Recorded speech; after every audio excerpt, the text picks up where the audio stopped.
Welcome to news alert. BRS పాలనలో తెలంగాణ అప్పుల రాష్ట్రంగా మారిందని ఉప ముఖ్యమంత్రి బట్టి విక్రమార్క విమర్శించారు. రంగారెడ్డి జిల్లా తలకొండపల్లి మండలం ఖానాపూర్లో 25 ఎకరాల్లో 200 కోట్లతో నిర్మించనున్న యంగ్ ఇండియా ఇంటిగ్రేటెడ్ స్కూల్ భవనానికి 20.52 కోట్లతో 5 విద్యుత్ ఉప కేంద్రాలకు శంకుస్థాపన చేశారు.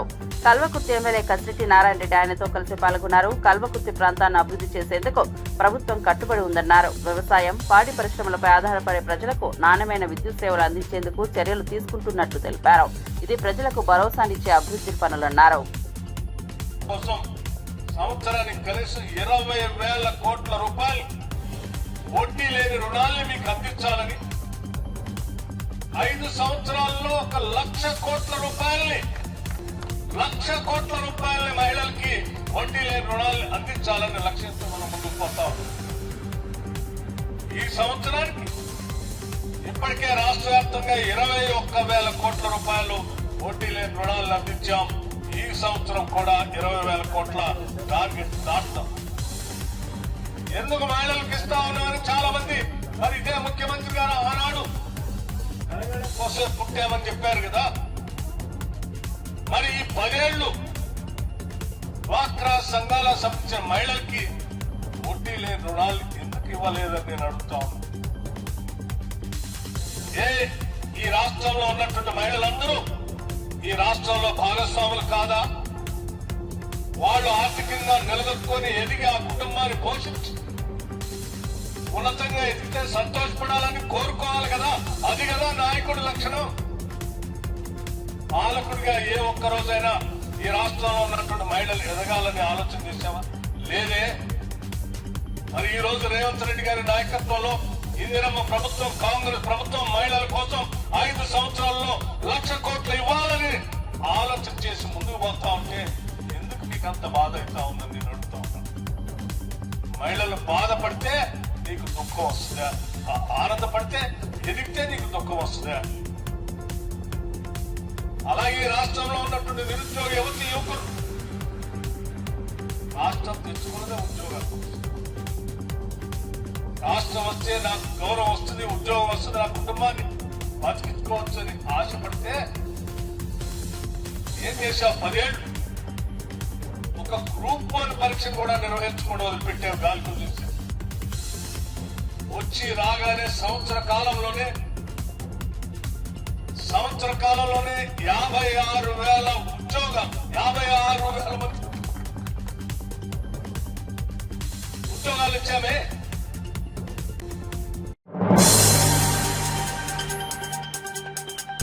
టీడీపీ జాతీయ ప్రధాన కార్యదర్శి నారా లోకేష్ మహానాడు ప్రాంగణానికి చేరుకున్నారు. మహానాడు వేదికలో ఉన్న మంత్రులు, కమిటీలతో కలిసి వివిధ ఏర్పాట్లపై చర్చించారు. కార్యక్రమం నిర్వహణలో ఉన్న నేతలతో సమన్వయం ఏర్పరిచి సూచనలు చేశారు. ఆవరణలో ఉన్న కార్యకర్తలు నేతలను ఆప్యాయంగా పలకరించి వారి ఉత్సాహాన్ని పెంచారు. మహానాడు ఘనత, టీడీపీ పరిపాలన విశేషాలపై సమావేశాల్లో చర్చలు కొనసాగనున్నాయి.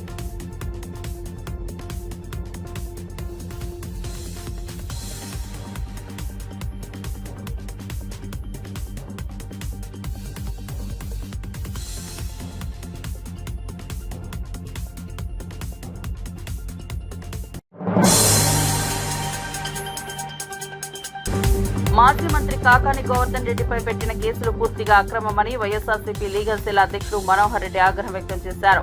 రుస్తుం మైకా మైనింగ్ కేసు ఇప్పటికే మూసివేయబడి ఉంటే మళ్లీ అదే విషయంపై మైనింగ్ ఈడీతో ఫిర్యాదు చేయించడం అనైతికమని మండిపడ్డారు. ఈ కేసులో ఏవన్తో పాటు మరికొందరికి హైకోర్టు బెయిల్ మంజూరు చేసినప్పటికీ కాకానిపై నాన్ బెయిలబుల్ సెక్షన్ల కింద కేసులు నమోదు చేయడమే రాజకీయ కుట్ర అని ఆరోపించారు. పగ దృష్టితోనే కాకానిపై మళ్లీ చర్యలకు పాల్పడుతున్నారని విమర్శించారు. అయితే మళ్ళీ 2025 ఫిబ్రవరిలో మైనింగ్ అధికారి బాలాజీ నాయక్ అనే వ్యక్తితో 14/2/2025 పోలీస్ స్టేషన్లో అతనితో కంప్లైంట్ ఇప్పించి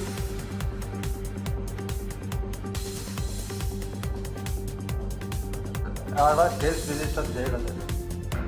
అయితే ఈ కేసులో అప్పుడు ముద్దాయిలుగా నల్లగరిని ముగ్గురిని చేరిస్తే ఆ ముగ్గురిని కూడా యాంటిసిపేటరీ బెయిల్ వచ్చింది. ఎందుకంటే అన్నీ కూడా 7 సంవత్సరాల లోపు పడే శిక్షలే ఉన్నాయి కాబట్టి వాళ్ళంతా హైకోర్టును ఆశ్రయిస్తే యాంటిసిపేటరీ బెయిల్ ఇవ్వడం, తర్వాత స్ట్రిక్ట్గా ఇప్పుడు 35(3) బిఎన్ఎస్ అంటాము, అప్పుడు 41A సిఆర్పిసి ప్రకారం వాళ్ళతో వివరణ తీసుకొని వాళ్లకు బెయిల్ ఇవ్వమని చెప్పి కోర్టు చెప్పడం, ఆ ప్రకారం వాళ్ళ ముగ్గురికి బెయిల్ వస్తుంది. బెయిల్ వచ్చిన వెంటనే కాకాని గోవర్ధన్ రెడ్డి ఎటువంటి పరిస్థితుల్లో అతను తప్పించుకోకూడదు. ఇందులో నాన్ బెయిలబుల్ సెక్షన్స్ పెట్టి అంతవరకు కాకాని గోవర్ధన్ రెడ్డి పేరు ఈ కేసులో ఎక్కడా లేదు, అండ్ అదర్స్ అని ఉంది. అప్పుడు A4గా కాకాని గోవర్ధన్ రెడ్డి గారిని చేసి అందులో కొంతమందిని అరవింద్ కుమార్ రెడ్డి అట్లాంటి వాళ్ళని అరెస్ట్ చేసి వాళ్ళతో కన్ఫెషన్ స్టేట్మెంట్ తీసుకున్నట్టు, అందులో కూడా ఆ కన్ఫెషన్ స్టేట్మెంట్ తీసుకున్న దాంట్లో కూడా కాకాని గోవర్ధన్ రెడ్డి నేను ఉంటాను, మీకేమీ కాదులే, మీరు జరుపుకోండి అని మాకు అభయం ఇచ్చాడు అని చెప్పి అదంతా కన్ఫెషన్ స్టేట్మెంట్ తీసుకుని తర్వాత 27/2/2025 సోమిరెడ్డి చంద్రమోహన్ రెడ్డితో పోలీసులకు ఒక స్టేట్మెంట్ రికార్డ్ చేసి 28/2/2025 అంటే మరుసటి రోజే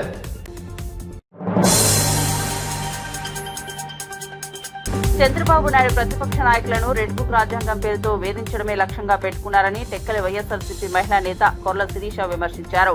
మాజీ మంత్రి కాకాని గోవర్ధన్ రెడ్డి అడిగిన ప్రశ్నలు తట్టుకోలేకపోయిన చంద్రబాబు కక్ష సాధించేందుకు అక్రమ కేసులు పెట్టించారని ఆరోపించారు. ప్రజల పక్షాన నిలిచిన వారిపై చంద్రబాబు ప్రభుత్వం తప్పుడు కేసులతో కక్ష తీర్చుకుంటోందని, ఇది ప్రజాస్వామ్యానికి మచ్చ కలిగించే చర్య అని మండిపడ్డారు. అధికారంలోకి వచ్చిన తర్వాత బాబు చేస్తున్న పనులకు ప్రజలు ఇచ్చిన బాధ్యతకు పొంతన లేదని విమర్శించారు. ఆయనకి ఎటువంటి సంబంధం లేకపోయినా సరే కొంతమంది టీడీపీ నాయకులు ఆరోపణలు ఫిర్యాదులు చేయించి కేసు నమోదు చేశారు. అయితే ఈ కేసులో A1 ముద్దాయిగా ఉన్న శ్యామ్ ప్రసాద్ రెడ్డికి ముందస్తు మంజూరు కావడంతో గోవర్ధన్ రెడ్డి గారిని ఎలాగైనా సరే జైలుకి పంపించాలి అనే కుట్రలో భాగంగా తవ్వకాలు జరుగుతున్న సమయంలో ఆయన గిరిజనులు బెదిరించారు అని మైనింగ్ అధికారులతో ఫిర్యాదు చేయించారు. కుట్రలో భాగంగా ఆయనకి బెయిల్ రాకుండా చేసి ఈరోజు ఆయన అరెస్ట్ కావడం మనందరం చూసాము. అంటే రాష్ట్రంలో భారత రాజ్యాంగాన్ని పక్కన పెట్టేసి యథేచ్ఛగా రెడ్ బుక్ రాజ్యాంగాన్ని అమలు చేస్తుంది కూటమి ప్రభుత్వం. అంటే ప్రతిపక్షంలో ఉన్నటువంటి వైఎస్ఆర్ కాంగ్రెస్ పార్టీ నాయకులు ప్రజల పక్షాన పోరాడుతూ ప్రజల గొంతై ప్రభుత్వ వైఫల్యాన్ని ప్రశ్నిస్తూ ఉంటే వారికి సమాధానం చెప్పే ధైర్యం లేక, మేము అడిగిన ప్రశ్నలకి సరైన సమాధానం చెప్పలేక వారు ఈ రకంగా మా నాయకుల పైన తప్పుడు సాక్ష్యాలు సృష్టిస్తూ తప్పుడు కేసులు బనాయిస్తున్నారు. మాజీ మంత్రుల పైన, ఎమ్మెల్యేల పైన, అలాగే మరి ఉన్నత అధికారుల పైన, అలాగే రిటైర్డ్ అధికారుల పైన, అలాగే సోషల్ మీడియా యాక్టివిస్టుల పైన కూడా తప్పుడు సాక్ష్యాలు సృష్టించి తప్పుడు కేసులు బనాయిస్తున్నారు. అందుకు వీరు చట్టాన్ని ఉల్లంఘిస్తూ అధికార దుర్వినియోగం చేస్తున్నారు. వీళ్ళు చేస్తున్న ధోరణాల వల్ల ప్రజాస్వామ్య స్ఫూర్తికి భంగం కలుగుతుంది. అందుకు ప్రభుత్వ తీరు పైన, అలాగే మాజీ మంత్రి కాకాని గోవర్ధన్ రెడ్డి గారి అరెస్టుని వైఎస్ఆర్ కాంగ్రెస్ పార్టీ తీవ్రంగా ఖండిస్తుంది. కూటమి ప్రభుత్వం ఒక విషయాన్ని గమనించాలి, మీరు ఎంత అణిచివేసినా సరే మీ ప్రభుత్వం పైన ఉన్నటువంటి వ్యతిరేకత సద్దుమణగదు. కాబట్టి ఇకనైనా సరే చంద్రబాబు నాయుడు గారు ఇలాంటి తప్పుడు రాజకీయాలు మానేసి రాష్ట్ర అభివృద్ధి పైన దృష్టి పెట్టాలి. రాష్ట్ర ప్రజలకు ఇచ్చినటువంటి వాగ్దానాలను నెరవేర్చడానికి ప్రభుత్వం కృషి చేయాలి. మీరు చేస్తున్నటువంటి అరాచకాలన్నీ కూడా ప్రజలు గమనిస్తున్నారు. సరైన సమయంలో రాష్ట్ర ప్రజలు కూటమి ప్రభుత్వానికి తప్పకుండా బుద్ధి చెప్పడం ఖాయం.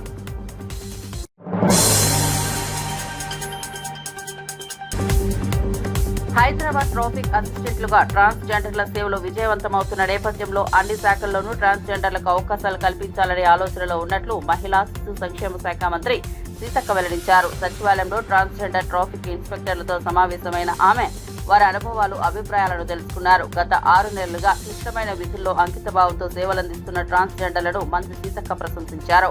సమాజంలో గౌరవం పెరగడంతో ఇతర ట్రాన్స్జెండర్లు కూడా ధైర్యంగా ఉద్యోగ అవకాశాల కోసం ముందుకు రావాలని సూచించారు. ఈ విధానం తెలంగాణకు ప్రాతినిధ్యం చేకూరుస్తుందని అభిప్రాయపడ్డారు.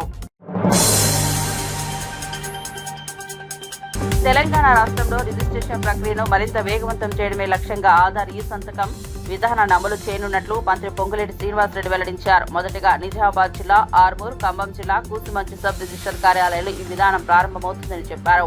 ఆ తర్వాత రాష్ట్ర వ్యాప్తంగా అమలుకు సన్నాహాలు చేస్తున్నట్లు తెలిపారు. స్లాట్ బుకింగ్ విధానం 2వ తేదీ నుంచి అమల్లోకి వస్తుందని వెల్లడించిన ఆయన ఆధారిత సంతకంతో 15 నిమిషాల్లోనే రిజిస్టర్ పూర్తవుతుందని తెలిపారు. అవినీతి రహిత పారదర్శకత సేవల లక్ష్యంగా ఈ చర్యలు తీసుకుంటున్నట్లు వివరించారు. దేశవ్యాప్తంగా బలహీన వర్గాల నేతలను ఏకతాటిపైకి తేవాలనే లక్ష్యంతో ఢిల్లీలో జాతీయ ఓబీసీ సమావేశం నిర్వహించిందని మంత్రి పొన్నం ప్రభాకర్ తెలిపారు. దేశ అభివృద్ధికి సామాజిక న్యాయమే మూలమని రాహుల్ గాంధీ నమ్ముతున్న తీరును పొన్నం అభినందించారు. ఇండియా ఇంటర్నేషనల్ సెంటర్ ద్వారా జరిగిన ఈ సమావేశంలో తెలంగాణ నుంచి ఓబీసీ మంత్రులు, ఎంపీలు, ఎమ్మెల్యేలు పాల్గొన్నారు. దేశవ్యాప్తంగా ఓబీసీల హక్కుల కోసం కాంగ్రెస్ పార్టీ చేపడుతున్న చైతన్య యాత్రలో ఈ సమావేశం కీలకంగా నిలిచింది. దేశానికి రోల్ మోడల్ గా దేశంలో ఉన్నటువంటి బలహీన వర్గాల కాంగ్రెస్ నాయకులందరినీ ఒక వేదిక మీదకి తీసుకొచ్చింది. ఈ రోజు భారత ప్రధానమంత్రి గారు కూడా రాహుల్ గాంధీ గారు భారత్ జోడో యాత్రలో చెప్పినటువంటి జనగణనలో కుల సర్వే చేయాలని దానికి ఒప్పుకొని ప్రభుత్వం దానికి కార్యాచరణ తీసుకుంటున్న సందర్భంలో దేశవ్యాప్తంగా ఉన్నటువంటి కాంగ్రెస్ బలహీన వర్గాల నాయకత్వం అంతా కూడా బలహీన వర్గాలకు న్యాయం జరిగే రీతిలో కార్యాచరణ తీసుకోవాలని, భవిష్యత్తులో రాహుల్ గాంధీ గారు ధన్యవాదాలు చెప్తూ ఒక సభను ఏర్పాటు చేయడంతో పాటుగా రాహుల్ గాంధీ గారికి సంబంధించి ఇంత పెద్ద ఒక గొప్ప నిర్ణయాన్ని చాలామంది వ్యతిరేకించినప్పటికీ కూడా ఒక సామాజిక న్యాయం మాత్రమే దేశాన్ని ముందుకు తీసుకుపోతుందని విశ్వసిస్తూ ఈరోజు దేశంలో ఉన్నటువంటి అన్ని సామాజిక వర్గాలన్నింటినీ ఒక తాటికి మీద తీసుకొచ్చే ప్రయత్నం చేస్తున్న రాహుల్ గాంధీ గారు ధన్యవాదాలు.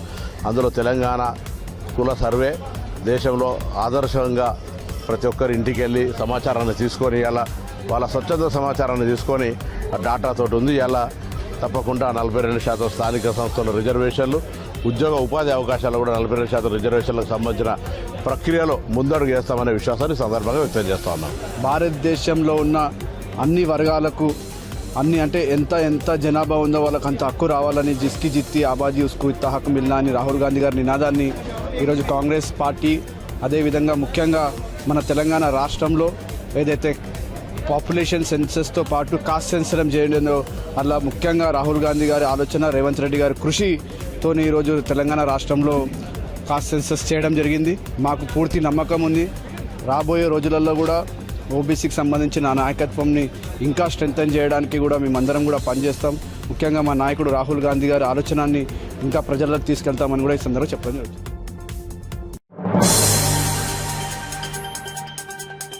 ఏపీఎస్సీ పరీక్షల్లో జరిగిన పొరపాట్లపై వైఎస్ఆర్సీపీ అధికార ప్రతినిధి యనమల నాగార్జున యాదవ్ స్పందించారు. 2019లో టీడీపీ ప్రభుత్వం ఇచ్చిన నోటిఫికేషన్ ఆధారంగా జరిగిన ప్రిలిమ్స్ పరీక్షల్లో 51 ప్రశ్నలు తప్పుగా ఉన్నాయని గుర్తు చేశారు. అయితే జగన్ ప్రభుత్వంలో ఈ తప్పులు సరిదిద్దుతూ హైకోర్టు పర్యవేక్షణలో మెయిన్స్ నిర్వహించామని తెలిపారు.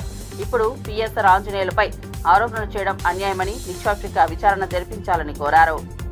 చంద్రబాబు నాయుడు గారు 2014-19 మధ్యకాలంలో 34,108 ప్రభుత్వ ఉద్యోగాలు కల్పిస్తే జగన్మోహన్ రెడ్డి గారు ఆంధ్రప్రదేశ్ హిస్టరీ కాదు, మొత్తం భారతదేశ చరిత్రలోనే 6,31,310 ఉద్యోగాలు కల్పించి జగన్మోహన్ రెడ్డి గారు ట్రాక్ రికార్డు నెలకొల్పారు. ఇది జస్ట్ ట్రాక్ రికార్డు కాదు, ఇది ఆల్ టైమ్ రికార్డు. కాబట్టి జగన్మోహన్ రెడ్డి గారు ఉద్యోగాలు ఎలా ఇచ్చారు, చంద్రబాబు నాయుడు గారు ఉద్యోగాలు ఇచ్చారని చెప్తే నక్కకి నాగలోకానికి ఉన్నటువంటి వ్యత్యాసం మనకు కనబడుతుంది. సరే, ఇప్పుడు ఏపీఎస్సీ అక్రమాలని పిఎస్ఆర్ ఆంజనేయ గారిని ఇబ్బంది పెడుతున్నారో దాని గురించి ఒక చిన్న విషయాన్ని ముందుకు తీసుకున్నాం. ఈ నోటిఫికేషన్ 2018 డిసెంబర్ 31వ తేదీని ఇచ్చారు. అంటే ఎప్పుడండి? మరో 2 నెలల్లో సార్వత్రిక ఎన్నికలు జరుగుతాయనగా, 2019 సార్వత్రిక ఎన్నికలు జరుగుతాయనగా 2 నెలల ముందు యువతకి కుచ్చుటోపీ పెట్టడానికి, యువతని మోసం చేయడానికి, నిరుద్యోగుల ప్రాణాలు తీయడానికి కేవలం 2 నెలల ముందు ఇటువంటి నోటిఫికేషన్ రిలీజ్ చేశారు.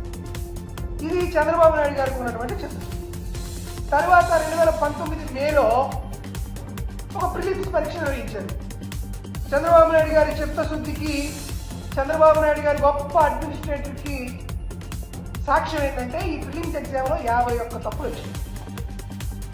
ఈ 51 తప్పులు వచ్చిన తర్వాత హైకోర్టుకి వెళ్ళారు ఉద్యోగస్తులు అభ్యర్థులందరూ. ఈ హైకోర్టు ఇచ్చినటువంటి తీర్పు ఆదేశాల మేరకు వైఎస్ జగన్మోహన్ రెడ్డి గారు ముఖ్యమంత్రి అయిన తర్వాత చంద్రబాబు నాయుడు గారు ఇచ్చినటువంటి నోటిఫికేషన్లో ఉన్నటువంటి తప్పులన్నీ సరిదిద్దుకొని వాళ్ళకు ఒక మెయిన్స్ ఎగ్జామ్ నిర్వహించారు. ఒక మెయిన్స్ ఎగ్జామ్ నిర్వహించడమే కాదు, తరువాత పెట్టినటువంటి ఇంటర్వ్యూస్లో కానీ తరువాత ఇచ్చేటువంటి పోస్టింగ్స్లో కానీ ప్రతి సమయంలోనూ ప్రతి దశలోనూ పూర్తిగా గౌరవ న్యాయస్థానం ఇచ్చినటువంటి తీర్పులకు ఆదేశాలకు నిబంధనలకు నియామకాలతో సహా అన్నిటికీ హైకోర్టు పర్యవేక్షణలో న్యాయస్థానాల యొక్క ఆధ్వర్యంలో జరిగే రుస్తుం మైన్స్ కేసులో మైనింగ్ శాఖ జాయింట్ ఇన్స్పెక్షన్ లో ఎలాంటి అక్రమాలు జరగలేదని తేలినా వైఎస్ఆర్సీపీ నేత కాకాని గోవర్ధన్ రెడ్డిని కక్షపూరితంగా అరెస్ట్ చేశారని పార్టీ అధికార ప్రతినిధి కారుమూరు వెంకటరెడ్డి ఆరోపించారు. రెడ్ బుక్ పాలనలో ప్రశ్నించే గొంతులను అణిచివేయాలని కుట్రగా ఇది చూస్తున్నామని అన్నారు. పాల్నాడులో పిన్నెల్లి బ్రదర్స్ పై కూడా ఇలాగే తప్పుడు కేసులు పెట్టారని గుర్తు చేశారు. ఎన్ని కేసులు పెట్టినా వైసీపీ నాయకులు ధైర్యంగా ఎదుర్కొంటారని భయపడే ప్రసక్తే లేదని స్పష్టం చేశారు. రామకృష్ణారెడ్డి గారు వాళ్ళ బ్రదర్ మీద కూడా పెట్టినటువంటి మర్డర్ కేసు కూడా ఇంకో ఉదాహరణ చెప్పాలి. కాకాని గోవర్ధన్ రెడ్డి గారిది చూసుకుంటే ఎంత దారుణం అంటే ఈ కేసు కాకాని గోవర్ధన్ రెడ్డి గారిని A4 గా పెట్టారు. ఏంటంటే మైనింగ్ లో అంట అక్రమాలు జరిగిపోయినాయి. మైనింగ్ అక్రమాలకు సంబంధించి విదేశాలకి మైనింగ్ ఏదో చెన్నై కోర్టు ద్వారా తరలించారనేటటువంటి ఒక తప్పుడు కేసు పెట్టి A4 గా పెట్టారు. దీనికి సంబంధించి రుస్తుం అనేటటువంటి మైన్స్ లో అక్రమాలు జరిగాయంటూ ఎవరైతే తెలుగుదేశం పార్టీకి సంబంధించినటువంటి సోమిరెడ్డి చంద్రమోహన్ రెడ్డి ఇచ్చినటువంటి ఫిర్యాదు, దాని ప్రకారం పోలీసులు కేసు నమోదు చేశారు. A4 గా కాకాని గోవర్ధన్ రెడ్డి గారిని పెట్టారు. ఆల్రెడీ A1, A2కి ఈ కేసులో బెయిల్ వచ్చింది. బట్ ఈయనకి SC/ST కేసు కూడా దీంట్లో ఇంక్లూడ్ చేయడం వల్ల ఏదో గిరిజనులు బెదిరించారనే పెట్టి తప్పుడు కేసు పెట్టడం వల్ల కాకాని గోవర్ధన్ రెడ్డి గారికి బెయిల్ రాకుండా ఈ ప్రభుత్వం కుట్రలవన్నీ కేసు పెట్టింది. కానీ అసలు మైనింగ్ సంబంధించి అక్కడ అక్రమాలే జరగలేదని చెప్పి జాయింట్ ఇన్స్పెక్షన్ లో ఆల్రెడీ అక్కడ ఇన్స్పెక్షన్ జరిగినప్పుడు 1050 మెట్రిక్ టన్నులు నిల్వ ఉంది. అసలు అక్కడెక్కడ అక్రమ మైనింగ్ అనేది జరగలేదని చెప్పి ఆల్రెడీ రిపోర్ట్ ఇచ్చినా కూడా మళ్ళీ ఈ మైనింగ్ శాఖ ఇన్ఛార్జ్ DD ద్వారా ఫిర్యాదు చేయించేసి మళ్ళీ తప్పుడు కేసు పెట్టి అరెస్ట్ చేయడం జరిగింది. వాస్తవంగా వాళ్ళు పెట్టినటువంటి రిమాండ్ రిపోర్ట్ చూస్తే ఈ క్వార్జీ మెట్రిక్ టన్ను 12 లక్షల రూపాయలు ఉంటుందని చెప్పి పోలీసులు రిమాండ్ రిపోర్ట్ లో పెట్టారు. చాలా తప్పది. ఎందుకంటే క్వార్జీ మెట్రిక్ టన్ను విలువ కేవలం 20,000 రూపాయలు ఉంటుంది. అది కూడా బాగా నాణ్యత కలిగినటువంటి క్వార్జీ అయితే వాళ్ళు పెట్టినటువంటి రిమాండ్ రిపోర్ట్ లో 7 కోట్లు విలువ చేసేటటువంటి 60 మెట్రిక్ టన్నులు క్వార్జీ మెటలు ఏదైతే ఈ మైన్స్ కి సంబంధించిన మిక్స్ మైకా మెటలు ఇవన్నీ అక్రమంగా చెన్నై పోర్టుకి తరలించేసి విదేశాలకు తరలించారనేటువంటి ఒక తప్పుడు కంప్లైంట్. ఇక్కడ అర్థమవుతుంది కదా మీకు. అసలు అక్కడ జరగలేదని చెప్పి మైనింగ్ శాఖ ఇచ్చింది. వాళ్ళు ఇన్స్పెక్షన్ చేసి ఏం జరగలేదు, అక్కడ అసలు అక్రమ మైనింగ్ అనేది జరగలేదు, అక్కడ 1050 మెట్రిక్ టన్నులు నిల్వ ఏదైతే అలానే ఉంది అని చెప్పినా కూడా తప్పుడు కేసు పెట్టి ఈరోజు అరెస్ట్ చేశారంటే అంటే వైఎస్ఆర్ కాంగ్రెస్ పార్టీ జిల్లా అధ్యక్షులు కానీ మాజీ మంత్రులు ఎవరిని వదిలిపెట్టం, మేము అందరినీ అరెస్ట్ చేసి ఈ ప్రభుత్వంలో జరుగుతున్నటువంటి ఏదైతే దుర్మార్గాల్ని ఏదైతే ఈ ప్రభుత్వంలో జరుగుతున్నటువంటి అన్యాయాల్ని వైఎస్ఆర్ కాంగ్రెస్ పార్టీ వాళ్ళు ప్రశ్నించకూడదు, ప్రశ్నిస్తే అరెస్ట్ చేస్తాం అనేటటువంటి టార్గెట్ లో భాగంగానే కాకాని గోవర్ధన్ రెడ్డి గారిని అరెస్ట్ చేయడం జరిగింది. దయచేసి ప్రజలు కూడా ఈ ప్రభుత్వం చేస్తున్నటువంటి దుర్మార్గాల్ని ఎండగట్టాల్సినటువంటి అవసరం ఉంది. వీళ్ళు చేసేటటువంటి తప్పుడు ప్రచారాన్ని, ఈ కూటమి ప్రభుత్వం చేసేటటువంటి తప్పుడు ప్రచారాన్ని దయచేసి నమ్మొద్దని చెప్పి ప్రజలకు చెప్తూ ఇలాంటి అక్రమ అరెస్టులకు వైఎస్ఆర్ కాంగ్రెస్ పార్టీ బెదిరేటటువంటి ప్రసక్తి లేదు. ఇంకా నెల్లూరులో మీడియాతో మాట్లాడిన ఎమ్మెల్సీ పర్వత్ రెడ్డి చంద్రశేఖర్ రెడ్డి మాట్లాడుతూ మైనింగ్ కేసులో కాకాని గోవర్ధన్ రెడ్డికి ఎటువంటి సంబంధం లేకపోయినా అబద్ధపు వాంగ్మూలం ఆధారంగా అరెస్ట్ చేయడం దుర్మార్గమన్నారు. అరెస్ట్ అనంతరం ఆయన్ను ఎక్కడ ఉంచారనే విషయాన్ని వెల్లడించకపోవడం చట్ట విరుద్ధమని విమర్శించారు. ఇదంతా కక్షపూరిత రాజకీయాలకు నిదర్శనమని, పోలీసుల బాధ్యత రాహిత్యాన్ని చూపుతోందన్నారు. ఈ కేసులో చట్టబద్ధంగా పోరాడి కాకానికి క్లీన్ చిట్ తీసుకొస్తామన్నారు. కూటమి ప్రభుత్వం హామీలు నెరవేర్చకుండా ప్రశ్నించే ప్రతిపక్షాలపై అక్రమ కేసులు పెట్టడం అప్రజాస్వామికమని అన్నారు. తీసుకొస్తున్నప్పుడు కానీ కనీసం సమాచారం ఇవ్వాలా? ఇక్కడ ఒక జిల్లాకు సంబంధించిన ఒక రాష్ట్రంలోనే ఒక పాపులర్ అయినటువంటి ఒక ఫిమిలియర్ ఈ రాష్ట్రానికి సేవ చేసినటువంటి వ్యక్తి, మరి అటువంటి వ్యక్తిని అరెస్ట్ చేసినప్పుడు కానీ ఇవన్నీ కూడా మినిమం ప్రోటోకాల్ పాటించకుండా పోలీసులు ప్రవర్తిస్తున్న తీరైతే మాత్రం చాలా మంది బాధపడుతూ ఉన్నారు. ఈరోజు జిల్లా వ్యాప్తంగా ఉన్నటువంటి వైఎస్ఆర్సీపీ అంతా కూడా కాకాని గోవర్ధన్ రెడ్డి గారికి అండగా నిలబడడం కూడా జరుగుతుంది. ఇది అత్యంత దురదృష్టకరమైనటువంటి ఇష్యూ కూడా. ఎప్పుడు కూడా ఇట్లా ఎవరో ఒకరు ఒక కన్ఫెషన్ స్టేట్మెంట్ బేస్ చేసుకుని కనుక అరెస్ట్ చేయడం కనుక ఇది కంటిన్యూ అయితే లేకపోతే వైఎస్ఆర్సీపీ ప్రభుత్వం వచ్చిన తర్వాత ఏ నియోజకవర్గంలోనైనా కూడా ఏ చిన్న మైనింగ్ లోనైనా కూడా చేస్తారని చెప్పి ఎవరో ఒకరి దగ్గర నుంచి కనుక ఈ కన్ఫెషన్ స్టేట్మెంట్స్ తీసుకుంటే ప్రతి ఎమ్మెల్యేని కూడా అరెస్ట్ చేసే అవకాశం ఉంటుంది. సో ఇది మంచి పద్ధతి కాదన్నది కూడా ఈ రోజు ఇక్కడ ఉన్నటువంటి ఎమ్మెల్యేలు కానీ మంత్రులు కానీ వీరందరూ కూడా ఆలోచించాలి. ఎప్పుడైనా ఉందా ఈ సంస్కృతి? ఒక చిన్న ఆరోపణ ఎవరో చేస్తారని చెప్పి పెద్ద వ్యక్తులను కూడా తీసుకుని వచ్చి రేపు అరెస్ట్ చేయడానికి వారిని తీసుకెళ్లి రిమాండ్ లోపల పెట్టి ఇబ్బందులు పెట్టడానికి గురి చేస్తే ఇంకెవరు మంచి వ్యక్తులు రాజకీయాల్లోకి వస్తారు? ఎందుకు సర్వీస్ చేయాలనుకుంటారు? ఈ పద్ధతి మంచిది కాదు. తప్పకుండా దీన్నంతా కూడా లీగల్ గా ఫైట్ చేయడం జరుగుతుంది. ఏ రోజుకైనా కూడా గోవర్ధన్ రెడ్డి గారు దీంట్లో క్లీన్ చిట్ తో ఆయన బయట వచ్చేదానికి కూడా అవకాశం ఉంది. ఎందుకంటే ఆయన ఏ విధంగా కూడా దాంట్లో ఆయన చేయలేదు. నేరుగా కూడా ఆ కేసులో ఏ విధమైనటువంటి ప్రత్యక్షంగా కానీ పరోక్షంగా కానీ ఆయనకు సంబంధించినటువంటి ఇష్యూ. సో అనవసరంగా పెట్టినటువంటి కేసు కాబట్టి తప్పకుండా దీన్ని న్యాయస్థానాల మీద మాకు గౌరవం ఉంది. తప్పకుండా రాబోయే రోజుల్లో ఈ కేసు గురించి ఫైట్ చేయడం కానీ ఆ తర్వాత కూడా వీరు చేస్తున్నటువంటి ఏదైతే ఈ రోజు తెలుగుదేశం పార్టీ వాళ్ళు ఎన్నైతే అక్రమాలు చేస్తా ఉన్నారో, ఎన్నైతే దుర్మార్గాలు చేస్తా ఉన్నారో జిల్లాలోనే కదా రాష్ట్ర వ్యాప్తంగా కూడా వాటన్నింటినీ కూడా ప్రజల దృష్టికి తీసుకెళ్లడం కూడా జరుగుతుంది. ఇంకోటి కూడా వాళ్ళు మహానాడు పేరుతో జరుపుకుంటా ఉన్నారు. ఈ సెలబ్రేషన్స్ అని కూడా జరుపుకుంటా ఉన్నారు. అలానే రేపు 1 year కంప్లీట్ అవుతా ఉంది. ఈ 1 year కంప్లీట్ అయిన తర్వాత 1 year లోపల ఎక్కడ కూడా వాళ్ళు చెప్పినటువంటి ఏ ఒక్క హామీ కూడా నెరవేర్చకపోగా పైపెచ్చి ఈ రోజు ప్రజలందరూ కూడా తెలుగుదేశం పార్టీ నాయకులు కానీ ముందుకు వస్తే వారందరినీ కూడా నిలదీయడానికి సిద్ధంగా ఉంటారు ఈ రోజు ప్రజలందరూ కూడా. సో ఇటువంటి పనులన్నీ కూడా చేయకుండా అంటే ప్రజలని భయభ్రాంతులకు గురి చేయాలంటే ఆ నాయకుల్ని, ప్రతిపక్ష పార్టీ నాయకుల్ని అరెస్ట్ చేసి భయపెడితే ఈ ప్రజలు కూడా ముందుకు వచ్చే పరిస్థితి ఉండదన్న ఆలోచనతో ఈ రోజు ఇట్లాంటి నాయకులందరినీ కూడా వారి 1 year సెలబ్రేషన్స్ చేసుకునేదానికి దానికి ప్రజల నుంచి వచ్చే అభివృద్ధి సంక్షేమాన్ని పక్కన పెట్టి కూటమి ప్రభుత్వం డైవర్షన్స్ పాలిటిక్స్ కి మొగ్గు చూపిందని, అందులో భాగంగానే వైఎస్ఆర్సీపీ నేతలపై అక్రమ కేసులు పెడుతున్నారని మాజీ మంత్రి అనిల్ కుమార్ యాదవ్ మండిపడ్డారు. మైనింగ్ ప్రాంతానికి ఎన్నడూ వెళ్లని కాకాని గోవర్ధన్ రెడ్డిని మైనింగ్ కేసులో అరెస్ట్ చేయడాన్ని తీవ్రంగా ఖండిస్తున్నామని చెప్పారు. పార్టీ తరఫున వైఎస్ఆర్సీపీ నేతలంతా కాకానికి అండగా నిలబడతామని, న్యాయపరంగా ఈ కేసులో పోరాటం చేస్తామని స్పష్టం చేశారు.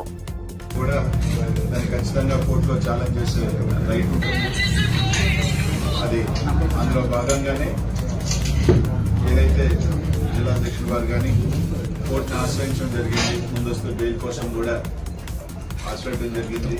అందులో భాగంగా కోర్టు సెలవులు రావడం, కొద్దిగా హైకోర్టులో కూడా కొంచెం పెండింగ్ ఉండటం, అందులో భాగంగానే ఈరోజు మీ మీడియా ముఖంగా అందరి కూడా గోవర్ధన్ రెడ్డి గారిని అరెస్ట్ చేశారని చెప్పి కూడా చూస్తానే వింటా ఉన్నాం. అదే కొంత అధికారులు కూడా ప్రశ్నలు కూడా కొంత పోలీసు అధికారులతో మాట్లాడితే కూడా అరెస్ట్ చేశామని చెప్పి చెప్పడం కూడా జరుగుతుంది. ఈరోజు ఒకటి అడుగుతా ఉన్నాం, సరే రైట్, అరెస్ట్ చేసిన తర్వాత తప్పకుండా ఏ విధంగా కొట్లాడాలి, ఏ విధంగా జ్యుడిషియల్లో ఫైట్ చేయాలని మాత్రం తప్పకుండా చేస్తాం. తప్పకుండా వైఎస్ఆర్ కాంగ్రెస్ పార్టీ పక్షాన అందరం కూడా జిల్లాలో ఉన్న నాయకత్వం అందరం కూడా ఓట్లను అండగా ఉంటాం. ప్రతి ఒక్కరూ కూడా వైఎస్ఆర్ కాంగ్రెస్ పార్టీలో కుటుంబంలో ప్రతి ఒక్కరు కలిసి ఏదైతే జరుగుతుందో మీద కలిసికట్టుగానే మేము ఇచ్చేస్తాం. తప్పకుండా ఏదైతే కోర్టును అరెస్ట్ చేసిన తర్వాత కొద్దిగా పోలీస్ వ్యవస్థ కానీ జిల్లా మంత్రి గారిని అరెస్ట్ చేసిన తర్వాత వచ్చి ఎప్పుడో అరెస్ట్ చేశాం, లేదు మేము పలానా టైం పెడతాం అని తొందరగా బయటకు వచ్చి వాళ్ళకు బులెటిన్ రిలీజ్ చేస్తే బాగుంటుంది. అలా కాకుండా తీసుకొచ్చి ఇప్పటికీ కూడా ప్రెస్ వాళ్ళకి కానీ ఎక్కడ కూడా ఇంకా కూడా ఒక అఫీషియల్ ఇన్ఫర్మేషన్ ఇవ్వకుండా వాళ్ళ దగ్గర రకరకాల డీటీసీలో తీసుకొచ్చారు, డీటీసీలో పెట్టారనో లేదని రకరకాలు వింటా ఉన్నాం. అలా కాకుండా ఖచ్చితంగా ఇమీడియట్ గా ఎస్పీ గారు తీసుకొచ్చిన తర్వాత వాళ్ళకి సంబంధించిన ఏదైతే పోలీస్ స్టేషన్ కేసు ఉందా ఏదో తొందరగా దాన్ని ఇమీడియట్ గా చెప్పాల్సిన బాధ్యత కూడా ఇక్కడ పోలీస్ యంత్రాంగం అంతా మీద కూడా ఉందని చెప్పినందుకు కూడా ఉంటూ ఒకటైతే చెప్తా ఉన్నాం, ఇలా కేసులు పెట్టి వైఎస్ఆర్ కాంగ్రెస్ పార్టీ క్యాడర్ని కానీ నాయకులు కానీ ఎవరు కూడా మనోధైర్యం తగ్గించలేదు. మేము అందరం కూడా కలిసిగానే ఉంటాం. అందరం కూడా మా అందరి కలిసికట్టుగా సపోర్ట్ కోరడానికి ఎప్పుడు ఉంటాం. తప్పకుండా కోర్టులో తప్పకుండా అన్ని రకాలు కూడా ఫైట్ చేస్తామని తెలియజేసుకుంటూ, అదే కాకుండా కొంతమంది క్యారెక్టర్ అసాసినేట్ చేసే విధంగా కూడా కొన్ని వార్తలు రాస్తా ఉన్నాం సోషల్ మీడియాలో కావచ్చు, కొన్ని మీడియాలో కూడా. దయచేసి ఇట్లాంటి ఇంకా పోలీస్ యంత్రాంగమే ఇంకా క్లారిటీగా ఎక్కడ అరెస్ట్ చేశామని కానీ ఎక్కడ ఇచ్చేసామని కానీ అఫీషియల్ గా ఇంకా ఇవ్వాల. ఉచాయిగా మీ పత్రికా వాళ్ళు కానీ లేకపోతే 49,500 కోట్ల రుణమాఫీ అంటూ హామీ ఇచ్చిన కాంగ్రెస్ నేతలు మాట తప్పారని బీఆర్ఎస్ వర్కింగ్ ప్రెసిడెంట్ కేటీఆర్ ఆరోపించారు. 3 రోజుల్లో బట్టి విక్రమార్క మొత్తాన్ని ప్రకటించగా రేవంత్ రెడ్డి 1 సంవత్సరం కడుపు కట్టుకుంటే చేయవచ్చన్న మాటలను గుర్తు చేశారు. కానీ అసెంబ్లీలో మాత్రం 26,000 కోట్లు మాత్రమే ప్రకటించారని, బ్యాంకర్లకు మాత్రం కేవలం 11,000 కోట్లు ఇచ్చి రుణమాఫీగా ప్రచారం చేసుకుంటున్నారని విమర్శించారు. ఇది రైతులతో మోసమని కేటీఆర్ ఆరోపించారు. చాలా పైసలు అయితే సార్ అని వాళ్ళు చెప్పారు. చాలా అంటే ఎంత అన్నాడు. దగ్గర 50,000 కోట్లు అయితే సార్, కరెక్ట్గా చెప్పాలంటే 49,500 కోట్లు అయితే సార్ అని చెప్పారు. చెప్తే ముఖ్యమంత్రికి గొంతులో రాయబడ్డట్టు అయింది. వామ్మో ఇదేమి రాని తెలియక చెప్తిమి, ఏదో ఒకటి చెప్తిమి ఎట్లా అని ఆలోచన చేసినాడు. ఆయన బట్టి ఇద్దరు కూర్చున్నారు, ఏం చేయాలా ఆలోచన చేసి తెల్లారి ముఖ్యమంత్రి గారు ఎక్కడనో మీటింగ్లో మాట్లాడుతున్నాడు. 49,500 కోట్లని ముందు రోజే బ్యాంకులు చెప్పి పోతే తెల్లారి ముఖ్యమంత్రి గారు ఒక సభలో మాట్లాడతాడు. 40,000 కోట్లు నేను కట్టేస్తా, 1 సంవత్సరం కడుపు కట్టుకుంటే 40,000 కోట్లు కట్టి పారేస్తా అన్నాడు. 9,000 కోట్లు మింగేసిండు రాత్రికి రాత్రి. 4 రోజులు అయింది క్యాబినెట్ మీటింగ్ పెట్టే. క్యాబినెట్కు రుణమాఫీ అని ఫైల్ తీసుకుపోయి ముఖ్యమంత్రి గారేమో 40,000 కోట్లు అని చెప్పే. 4 రోజుల తర్వాత క్యాబినెట్కు ఫైల్ పోతే రుణమాఫీ 31,000 కోట్లతోని రుణమాఫీ అని మళ్ళా సపట్లు కొట్టే. మళ్ళా 9,000 కోట్లు మింగిండు. తర్వాత మళ్ళీ చూస్తే అసెంబ్లీ పెట్టిండు, మేమందరం పోతిమి రుణమాఫీ ఏమో అని బడ్జెట్ పెట్టిండు. బడ్జెట్ కాడికి వచ్చే వరకు 26,000 కోట్లతోని రుణమాఫీ, మళ్ళా 5,000 కోట్లు మింగిండు. మేము పరిశాన్యమా 7 వైరారు. మళ్ళా చూస్తే 4 రోజులకు సావు కబురు సల్లగా బట్టి గారు చెప్పారు. ఎప్పుడు మళ్ళా బ్యాంకులతో మీటింగ్ పెట్టిండు. అందులో తెలుగులో మాట్లాడితే మనకు తెలుస్తుందని చెప్పి వాళ్ళతో ఇంగ్లీష్లో మాట్లాడుతున్నాడు. మన దానిలో కూడా అంతో ఇంతో ఇంగ్లీష్ వచ్చిన వాళ్ళు ఉన్నారు కదా, ఈ ప్రవీణ్ అన్న లెక్క నా లెక్క. మేము చదువుకున్నాం కొద్దిగా, బట్టన్న అంత తెలివి లేకపోవచ్చు కానీ మాకు కూడా కోస్తా ఉన్నది కదా. వాళ్ళకి చెప్తున్నాడు ఇంగ్లీష్లో, ఎవరు బట్టి ఇగో మేము పైసలు వేసినాం కానీ మీరు ఇంకా 11-12,000 కోట్లు కూడా ఇవ్వలేదు కదా రుణమాఫీకి అని తిడుతున్నాడు వాళ్ళని ఇంగ్లీష్లో. అంటే ఎక్కడ కథ ప్రారంభమైంది? 49,500 కోట్ల కాడ ఇచ్చింది ఎంత? 11-12,000 కోట్లు. చారాన కోడికి బారాన మసాలా తిన్నరా? ఇదే ఎక్కడ 49,000 కోట్లు, ఎక్కడ 11,000 కోట్లు. ఇంకా సిగ్గు లేకుండా దానికి రుణమాఫీ చేసేసినాం, మేమేదో ఏకేసినాం పీకేసినాం అని చెప్పి ఊర్ల నిండా ఫ్లెక్సీల మొఖాలకి.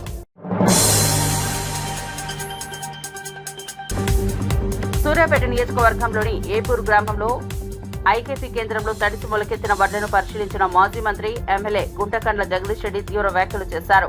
60 రోజులైన ప్రభుత్వం వడ్లు కొనకపోవడం దారుణమన్నారు. రైతులు రారీ కోసం పడిగాపులు వేస్తున్న పరిస్థితిని విమర్శించారు. పంట పండించడమే కాక అమ్మడానికి రైతులు శ్రమిస్తున్నారని ఆవేదన వ్యక్తం చేశారు. కేంద్రంలో వాసనలు, మొలకలు, దళారుల దోపిడీ కొనసాగుతోందన్నారు. మరోవైపు రేవంత్ రెడ్డి చంద్రబాబు చేతిలో కీలుబొమ్మగా వ్యవహరిస్తున్నారని, మోడీతో కలిసి నదుల దోపిడీకి కుట్ర చేస్తూ గోదావరి జలాలు బనకచెర్లకు తరలించే ప్రయత్నాలు జరుగుతున్నాయని ఆరోపించారు.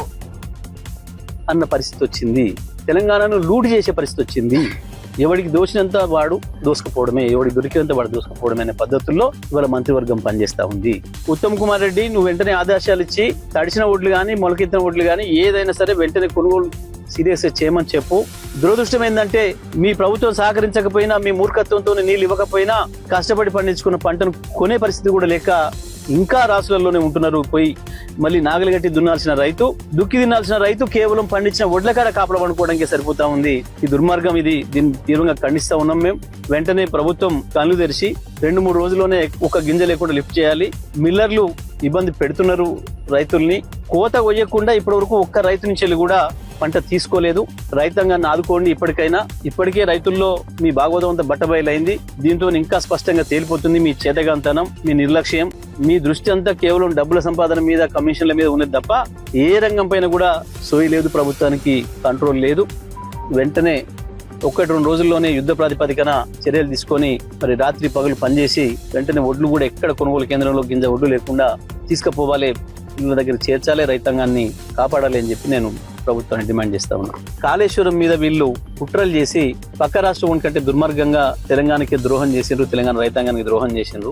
ఒకవైపు మీరు వాడుకోవట్లేరు కాబట్టి మేము తీసుకుపోతామని చెప్పి చంద్రబాబు నాయుడు కుట్రలు చేస్తున్నాడు. పూర్తిగా మోడీ సపోర్టు చంద్రబాబు నాయుడుకు ఉంది, చంద్రబాబు నాయుడు చేతుల్లో ఉంది కాబట్టి ఇవాళ మోడీ బతుకంతా మొత్తం కృష్ణ అయిపోయింది. కృష్ణ జలదోపిడి సజావుగా పూర్తి చేసుకుంది ఆంధ్రప్రదేశ్ ప్రభుత్వం.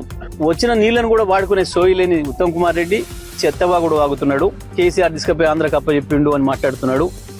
బుద్ధి లేకుండా గత 9 సంవత్సరాల్లో కృష్ణ నీళ్లు మనం ఎన్ని వాడినామో ఈ సంవత్సరం మీరెన్ని వాడినరో కేఆర్ఎంబి స్పష్టంగా చెప్పింది.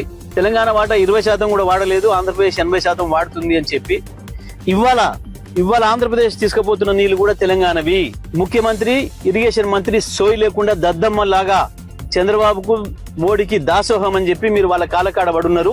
ఇవాళ కూడా ప్రతి చుక్క ఆంధ్రప్రదేశ్ పోతుంది అంటే అది తెలంగాణ నీళ్లు, తెలంగాణ వాటా. ఇది వాడుకునే సోయి లేదు కానీ కేసీఆర్ మీద అవాకులు చివాకులు వెలుకుంటా బతుకుతున్నారు.